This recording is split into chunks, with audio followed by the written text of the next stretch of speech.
Ladies and gentlemen, we are live from the Isle of Man in the UK. This is John and Mike's MMA Corner. Brad Pickett, it's 2016. 2015's out of the way. A lot of stuff happened in 2015, as you have posted on your blog that you do on your site, which people can jump onto and have a little skeet at. One thing I want to say is you made a big moment in 2015, which was you had a little one. Well, you put a lot of effort in, and you held onto the missus' hands while she did the work. Exactly. Yeah. I did all the hard work, moral support and all that. My birth of my first child, Buddy James Pickett, was born on the 26th of September.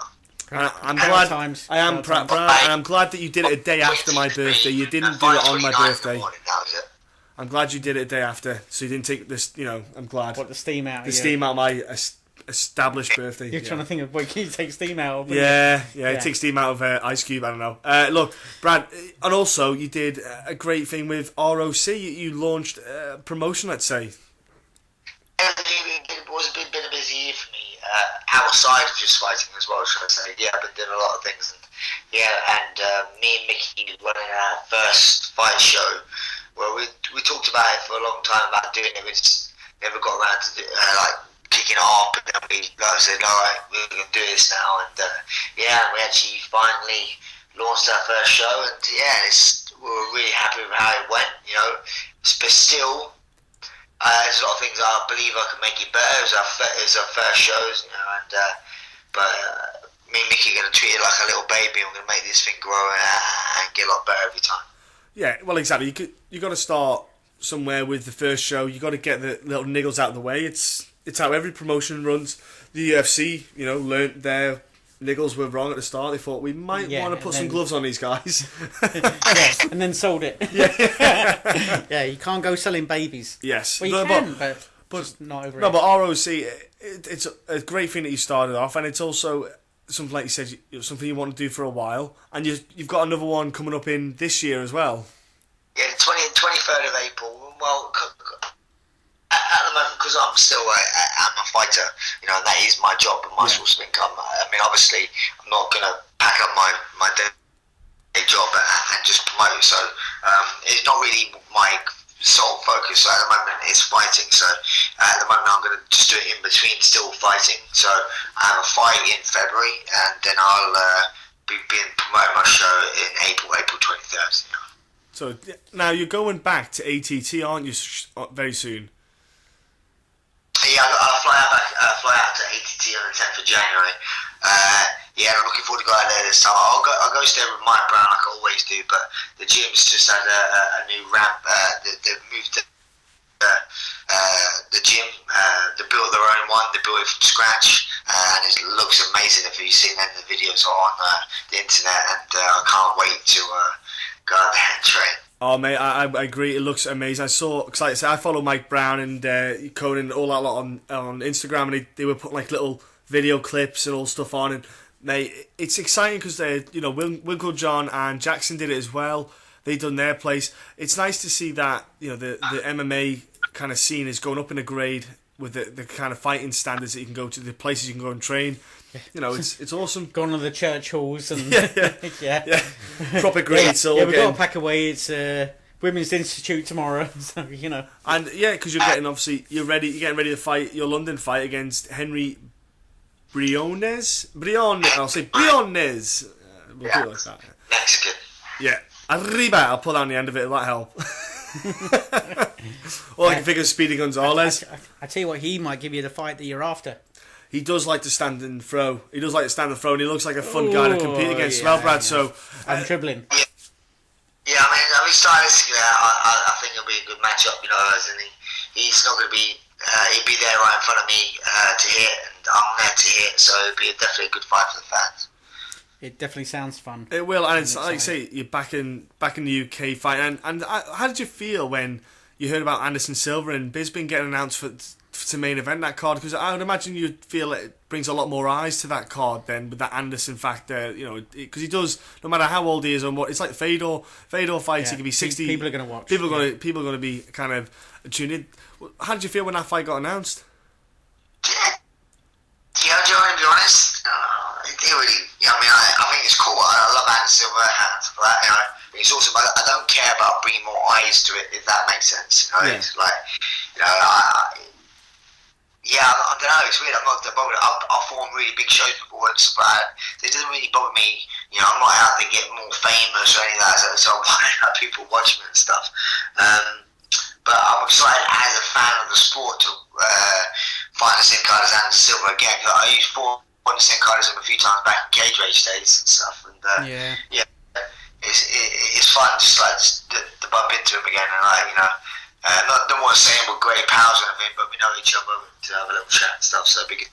And to be doing it in sort of East London again, sort of. I'll take him out some jelly deals. Hey, a few of them pie shops are actually closing now, you know. Yeah. They're getting few and far between. It's all about salads now. No, mate. Pie and mash will never die, mate. Never die. That's the thing. I've never done. I've been in got to London. try it. It's got to See, try that's the it. thing. Yeah, I know you're. So Yeah. I'm not. I know about the. You know, because I watched like these kind of movies, and you see about all like East London and all like pie and mash, and I'm like, pie and mash. Yeah, you have It's your lovely, peas isn't and gravy, and I'm like, I'll probably eat it. You know what I mean? But I want to try it down there. Yeah, because I can do it here. No, I'll tell you you can't. what. You can't. No. Do you know what I mean? Yeah, you can't. It's like when you get a pie here, you know that there was a foil wrap on it. There was put on by somewhere else, a big factory somewhere else. The pie is not different. You know what I mean? Like it's a different type of pie. It's like you have to get a proper pie and mash shop. And me personally as well. And obviously everyone talks about jelly deals. I actually don't like jelly deals. So I don't eat those. But I love pie and mash. Two pies and mashed potato with liquor and vinegar. It's amazing. Yeah, which is not actually liquor, you know, before you ask, like, it's not, yeah. because you get a choice of gravy or liquor, don't you? Yeah, you're not going to get hammered off it, no. No. I'm gonna have to see what I mean. Like next time I'm down in England, somewhere down south of England, down London, I'm gonna have to try it now because I can't. You know, I'm gonna have to. I keep forgetting when I get there though. I will do it this time. Yeah. We'll go. Oh no, wait a minute. No, I can't go this time. I'm stuck. I'm stuck in the bloody army. I'll be there though, but do you know what, Brad? You're fighting in London. It's going to be one of them things at the O2. It's sold out in 27 minutes. I think that's quite exciting. Then for fighters, you know, that people are just wanting to get there and watch the fights. You know, 27 minutes seller. That's awesome news. That just shows the growth of the sport over the last few years is massive. You know. So, yeah, I think that's obviously everyone talks about it all the time. But I think that's to pay tribute to the growth of the sport due to Conor McGregor in the European scene. You know, it's made the sport grow tremendously in this last couple of years. So, yeah, so it's amazing for the sport in general. And can you, as well, before I forget, can you tell people what, and even me and Mike actually, Pioneer Sports Press, was that right? Yeah, Pioneer Sports Press. What that is basically I bumped into this lovely lady called Becky. She actually approached me when she found out I was doing my own show for Rise of Champions, and she says, "Oh, what are you doing for the press side of things for that? How are you going to promote it and all that sort of stuff?" And she says she would like to help out. I said, "No problem." So basically, she helps us out to help us out with all the marketing and stuff like that for Rock IOC. And then we just got chatting about a lot of things, and she said she would help me look after my social stuff as well and do things that help that sort of thing. And then we were just talking because we got on really well, and we were talking about where a lot of people don't understand. I've been in the game for a long time, but media is very important. Social media, making yourself a product. You're not just a fight. You need to people need to understand your product. So like you need to be good at interviews. You need to say the right things. People care. Like say you've had one fight and you got another fight. What is going to be different for this one?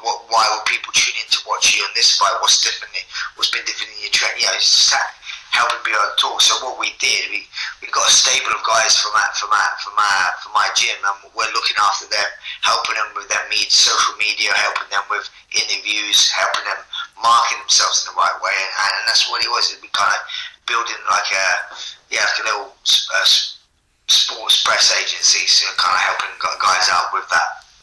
So it's a bit of guidance for the new folks on the scene. Yeah, definitely. It's very important. You see obviously there's an evidence spectrum. You see people who are so good at it, like Paige Van Zandt for one. You know, she's on Instagram all the time. She's very charismatic. Go to the other end of the scale. You look at someone, Conor McGregor. He's so captivating outside of the octagon, let alone inside. You know, inside he's very fun to watch, but if Conor McGregor's on TV chatting, you turn around and you have a look. He has that character, you know, like an Ali character, and people need to understand it. It is very important to, you know, when you fight inside a cage for 15 minutes, and then after you fight, you have like 2 minutes, 1 minute on the microphone to get your character across. So people don't really get to understand where you are. See, sometimes within interviews, you know, this way you got to be better, or even stuff like this. You try and get your personality across. People don't understand. You know, like, oh, what do you think your next fight? Yeah, I'm gonna win. Okay, how's your training camp gone? Good. I'm not injured. Like pulling teeth out. Do you understand? We have had a couple of those. I understand that. This is the time where you get your personality across. You can be funny, or you can be a bit of a douche if you're a douche. You just how you get it across. That's why you look at the growth of sport. A lot of it's helped with the Ultimate Fighter, because people got to see people before they fought and got to, oh, that guy's really cool, or that guy's an idiot. So you either want to see him win or see him lose, but you want to see, you get to know the fighters within the organisation, you know, so it's not just, oh, that guy's fighting, you know, sort of thing. So, yeah, so we're trying to help people out, because it is very important. Sponsors look at fighters nowadays and see, oh, how many Twitter followers do they have? You know, what sort of social media I'm going to get for this, you know, like, what sort of marketing I'm going to get. So it is very important that people are aware how to market themselves. Yeah, well, yeah, almost get them to care about you one way or another. You know, it's cause, they love you or hate you. At least they're talking about you. Yeah. You know, it's exactly. You know, exactly right. Well, I was going to say, because you got the boys like you say, like Jake Boswick just went and got another win in December.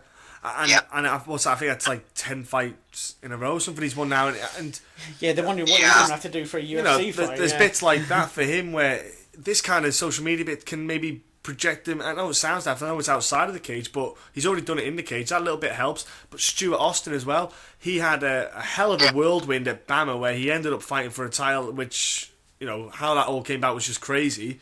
So now he's got this label on his name whereas before he wasn't as active, you could say, on like the Twitter and stuff like that, but now he's got to market himself out there to let people know, well, I'm the champ for a star, I won his belt, blah blah, or interim champ, or whatever you want to say. But it's little things like that. It's quite important. So you got a good group of guys that you can actually start working with on that specifically. Yeah, we've got a lot of good guys we're working with. Working with Nathaniel Wood as well, who fights in Bama. Yes.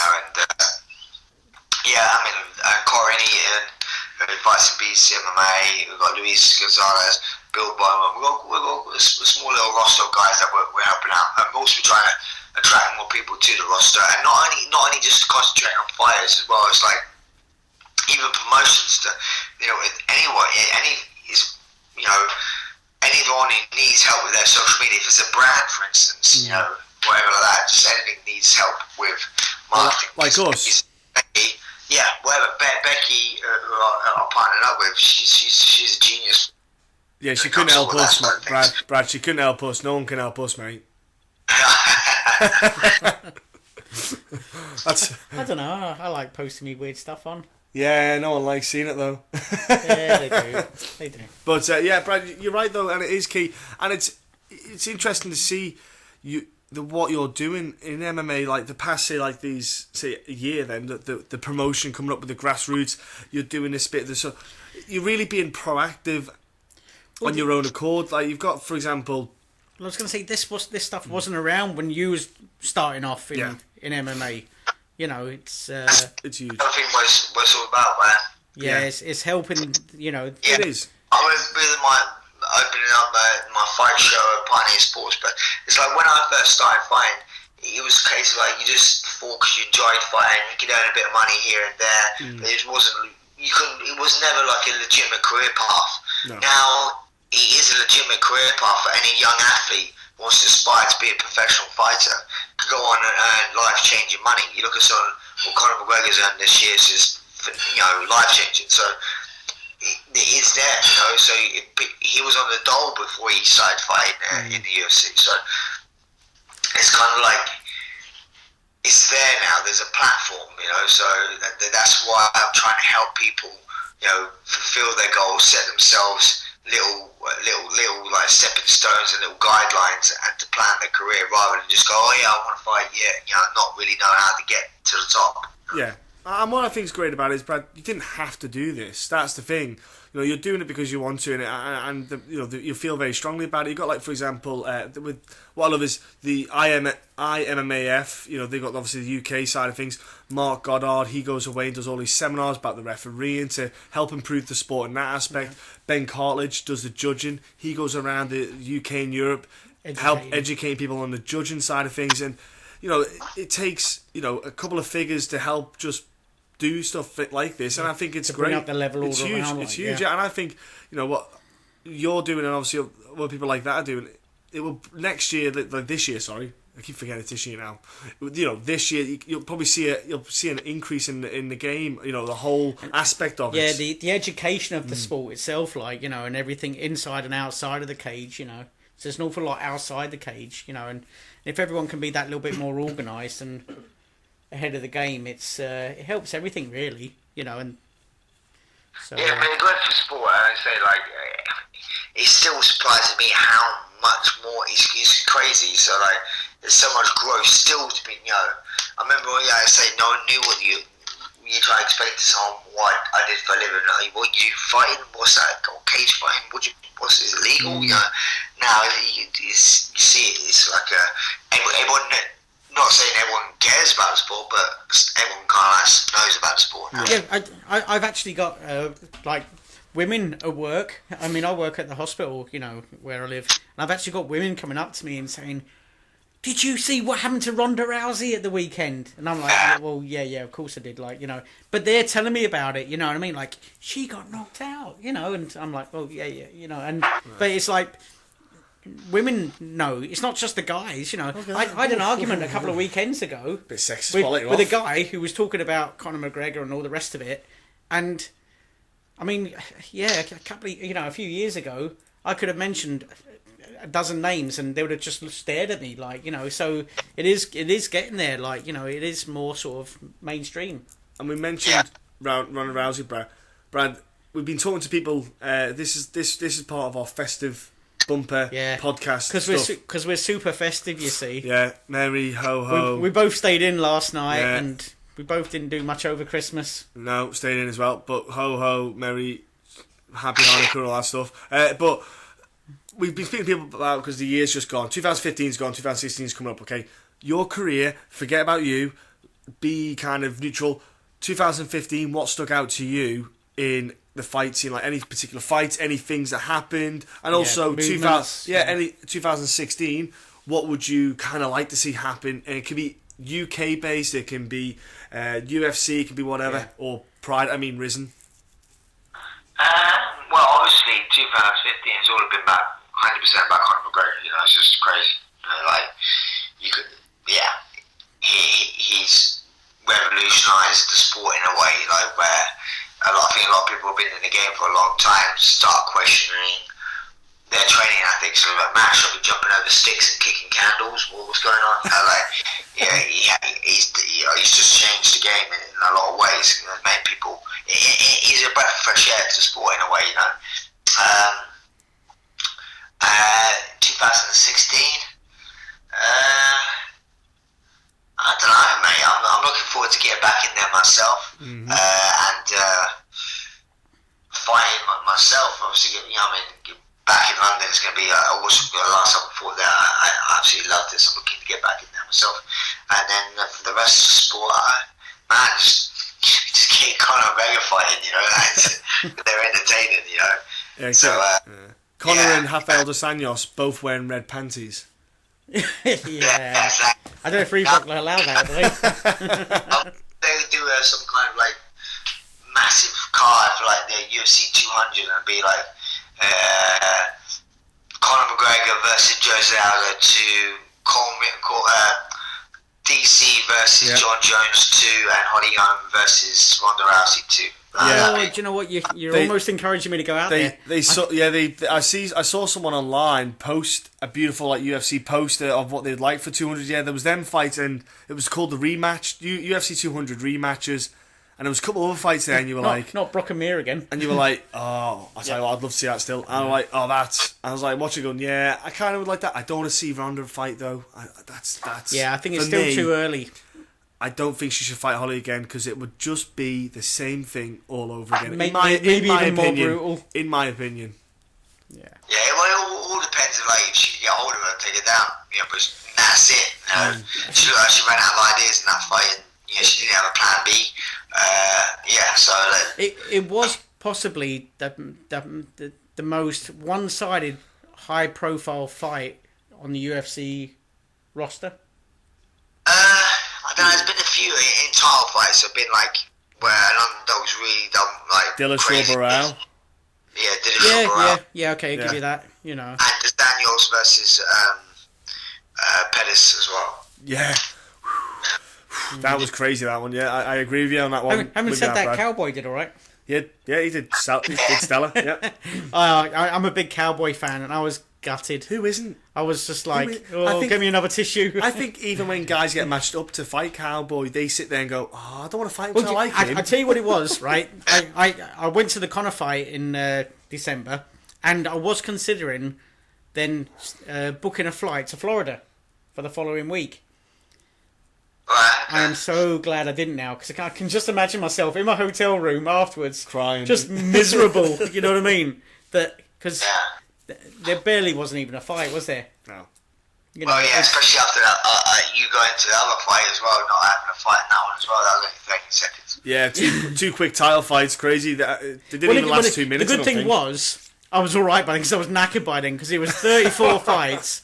I had a problem with my medication when I was out there because the doctors had upped me meds, and I was high as a kite for the first 2 or 3 days and nights.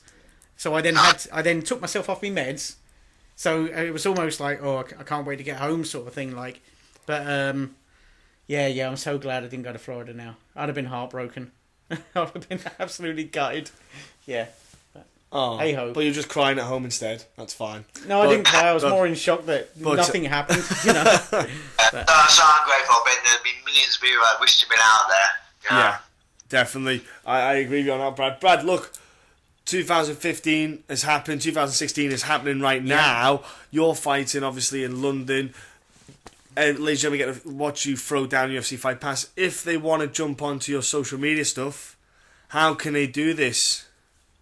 They can follow me on my Twitter account, which is @1_punch, which is the word one, ONE_punch. And you can follow me in the same handle on Instagram, and also on Facebook. I have a One Punch fan page as well. You can go on that, or go onto my website www.onepunchpickett.com. I don't think you have to say www, do you? Because isn't that just... Yeah, you just Google search. You just Google it, it comes up. Yeah. Me do my social media training. I was going to say, Brad, what's that? What was that? Was it Pioneer Sports Press? How can people get in contact then to if they're fighters themselves or etc. They're interested? How can they do that bit as well? Oh yeah, the same thing. They could go on Pioneer Sports Press on Twitter. That's @Pioneer Sports Press. I'm sorry. I got to get this correct myself. Before it's that new, folks. Yeah.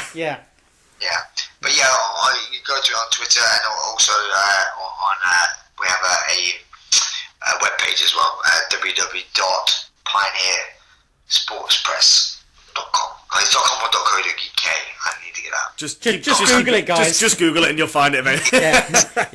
Just put Brad's Pickett name after it. It'll come up on Google. If he asks, tell him you did www. I'm unprepared myself right now. I should have all this written down. I thought we'd catch you out right now. We'll let you off. Yeah, because Brad, I'm sure you've got somebody looking after all this for you. Yeah, exactly. And Brad, if anyone wants, it's www.pioneersportspress.com. Right. Okay. Now, have you got the fight card? I imagine you haven't got the fight card started for ROC. But if there is any UK fighters listening to this and they maybe want to get onto that card. Yeah, hit me up on Facebook, send me a personal message. But I'll be honest with you, I try and deal with, by all means send me a message, I don't mind, but I like to deal with people's coaches when it comes to matchups. So if you let me know you're interested, fair enough, but then put me onto your coach, because I'd rather deal with coaches, than the fighters, because sometimes you get a lot of people, fighters go, yeah, I want to fight, that sort of stuff, and then, they end up going AWOL. So I like to deal with teams and their coaches. Yeah, definitely, Brad, that's fine. Yeah, you can talk straight with the coach, can't you? No worries. I understand that, buddy. And ladies and gentlemen, if you do want to compete on a card, if you're in the UK, there you go, sort that out. Yeah, nag your coach. Nag coach. If you're starting off in your career, it's a great place to start. Brad, honestly, thank you for coming on again. And I hope 2016 is not only a good year, a great year for you, obviously, just family-wise, fighting-wise, and promoting-wise. Thank you. Thanks a lot, guys. Appreciate it. Thank you.